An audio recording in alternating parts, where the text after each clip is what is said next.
Hey, Shalom Yeshua, when the stuff is always by giving no praise to Yahweh, Hashem Yahweh Shai, Hashem Rakak Wadash.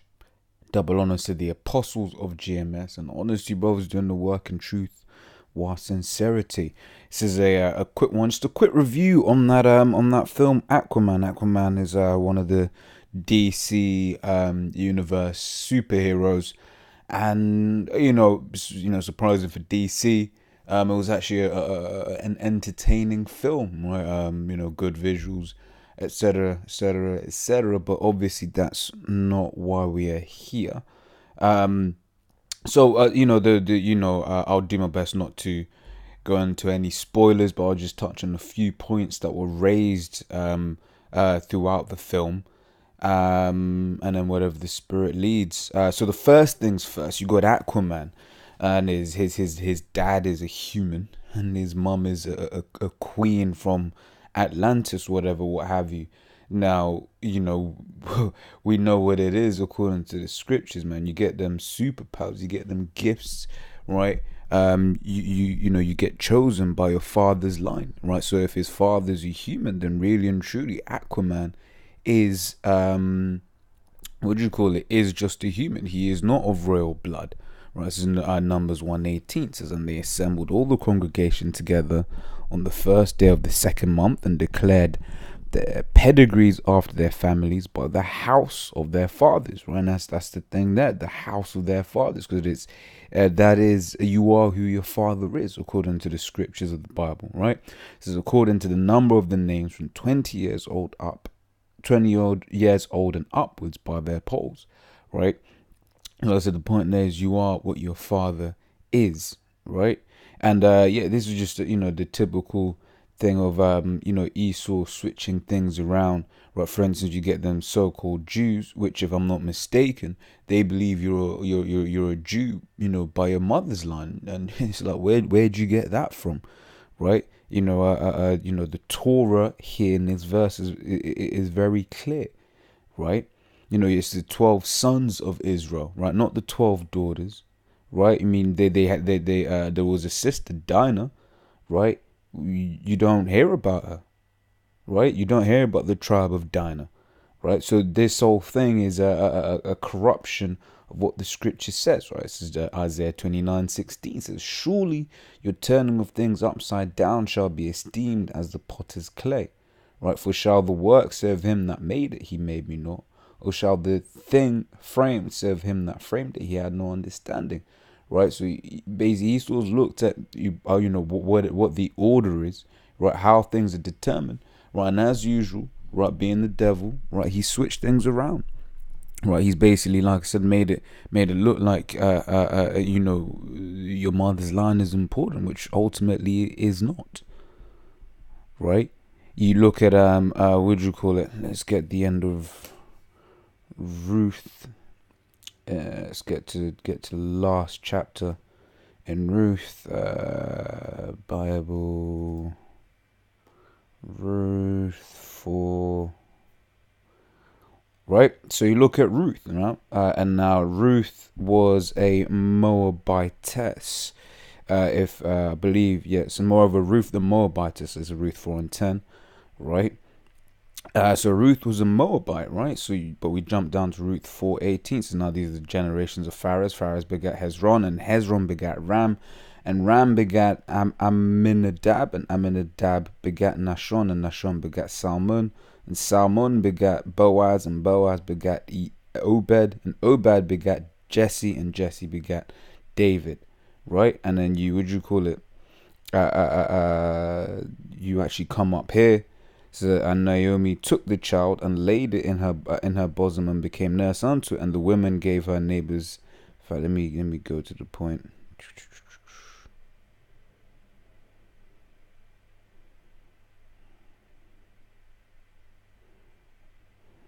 Right, so okay, I'll read from verse 9. It says, and Boaz said unto the elders and unto all the people, you are witness this day that I have bought all of Elimelech's and all that Chilion and Malon of the hand of Naomi. Moreover, Ruth the Moabitess, the wife of Malon, have I purchased to be my wife, to raise up the name of the dead upon his inheritance, right? That the name of the dead be not cut off from among his brethren, right? So that's for instance, that's one of the customs that we had in ancient Israel, right? Whereas if your brother died without, without a, but forget whether it's without seed or whether it's without a son, right? Well, basically, if he had a brother, then his brother would basically go in under his widowed wife, right, and then have and lay with her, and then that child that came up will be the child of his brother, right? So then all the people that were in the gate and the elders said, "We are witness. Yahweh make this woman that is come into thine house like Rachel and Leah, which two did build the house of Israel, and do thou worthily in Ephratah and be famous in Bethlehem." Right, and let thy house be like the house of Pharaoh, whom Tamar bare unto Judah, of the seed which Yahweh shall give thee of this young woman. So Boaz took Ruth, and she was his wife. And when he went in unto her, the Lord gave her conception, and she bare a son. And we're going back down here. It says Boaz, Obed, Jesse, King David. Right? So basically showing you that in King David's line, right, a woman was a Moabite, man. Right? But does that now make King David a Moabite? Hell no. Right? And that's like I said, that just goes to show when they were talking about that particular event, right? They were going off, right? Because you are what your father is. So that Aquaman geezer really is just a man, right? Nothing special about him, right? He's just a human, man, not of the royal seed.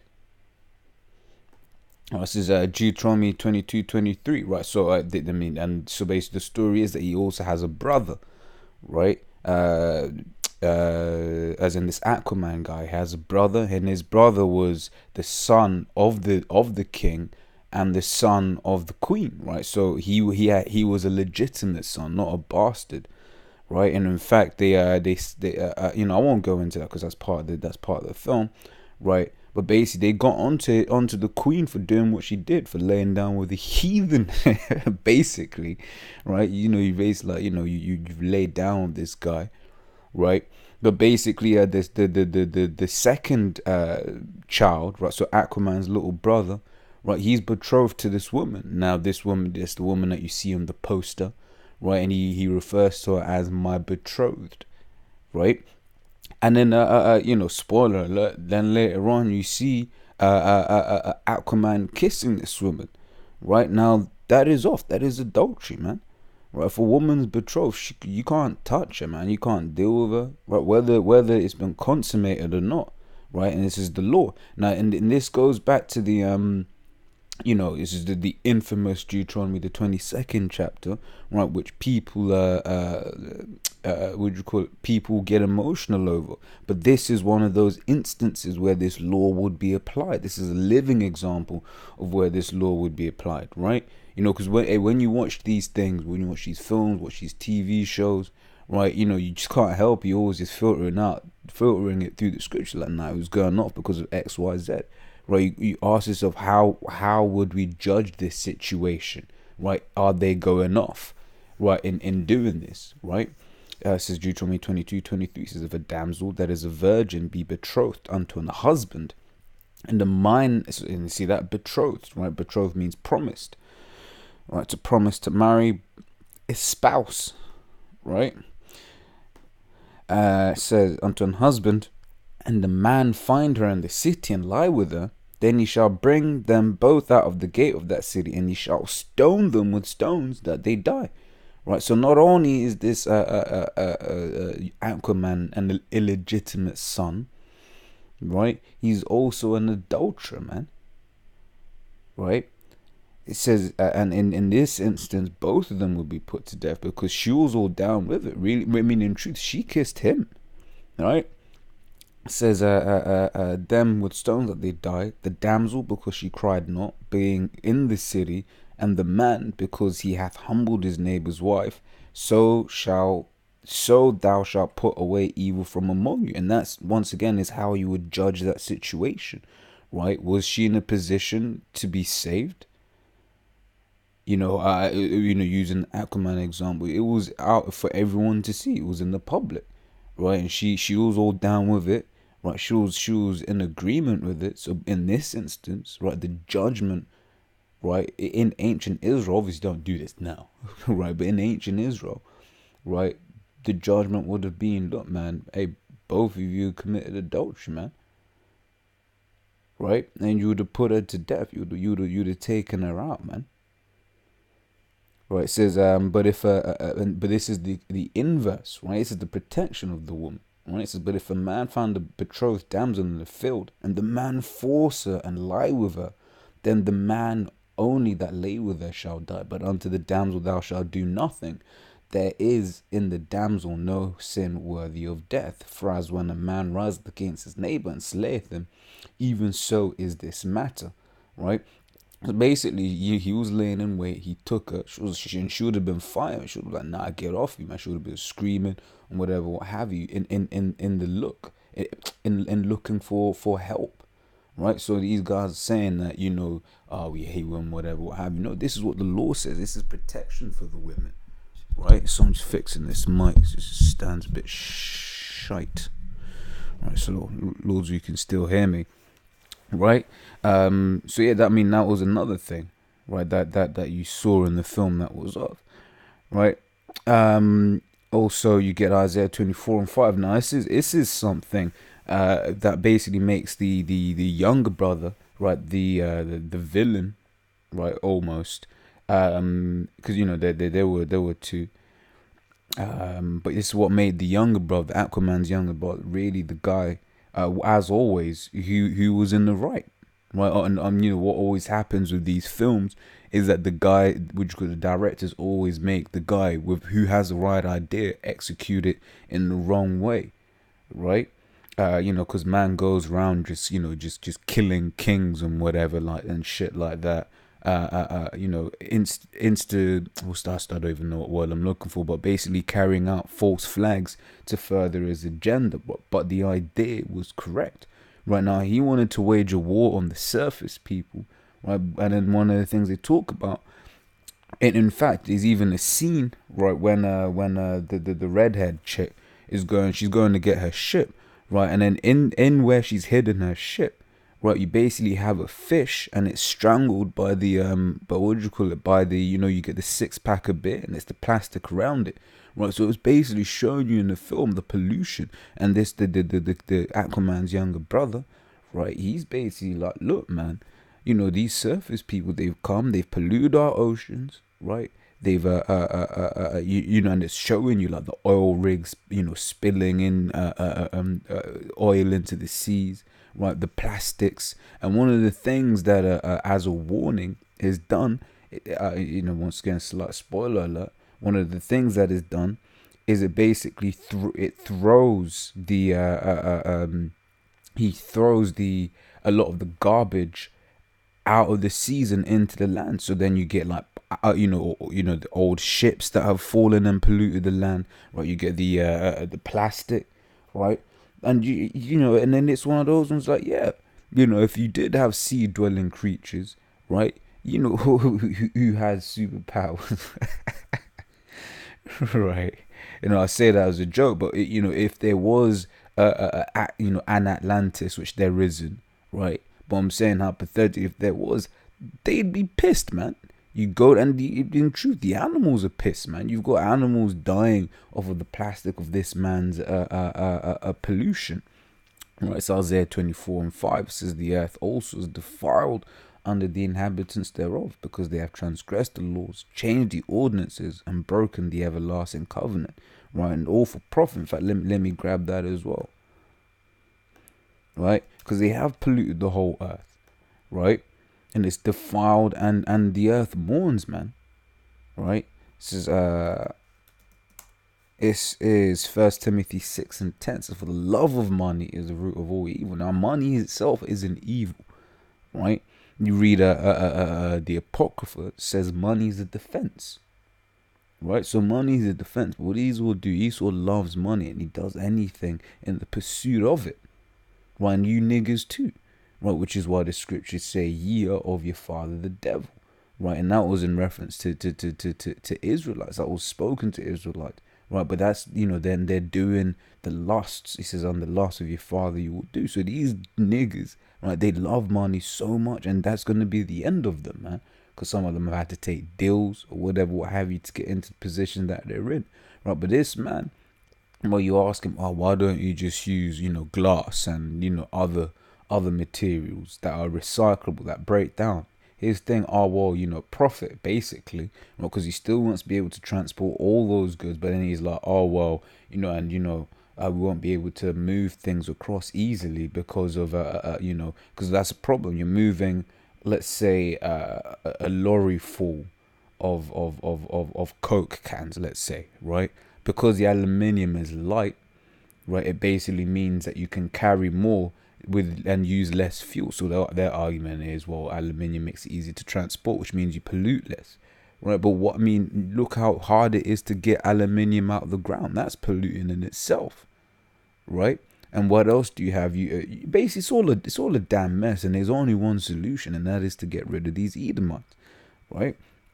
So Revelation 11:18 says, and the nations were angry, and thy wrath is come, and the time of the dead that they should be judged, and that thou shouldest give reward unto thy servants the prophets, and to the saints, and to them that fear thy name, small and great, and shouldest destroy them which destroyeth the earth, right? And that is one of the things that we look forward to, so that the earth can rest, so that the earth can be at peace, right? In fact, let me get that. So Esau will be destroyed for what do you call it, for destroying the earth, right? Because when all these other heathen nations were in power, right, they didn't fuck up the what do you call it? They didn't fuck up the oceans as way this man has done. They didn't fuck up space.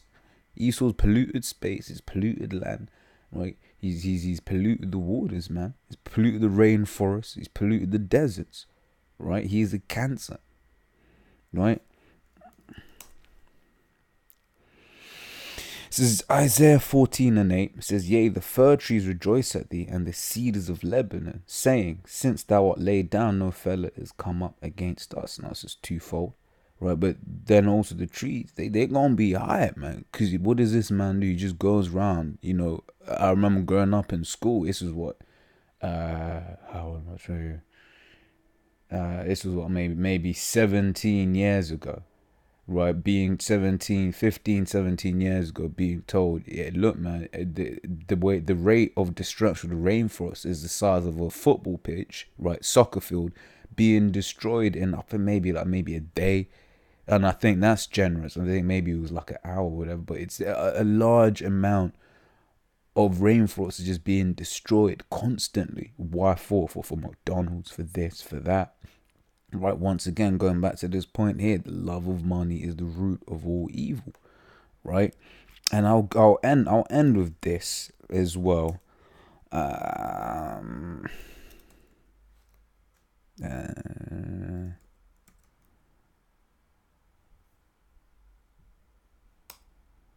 me find this.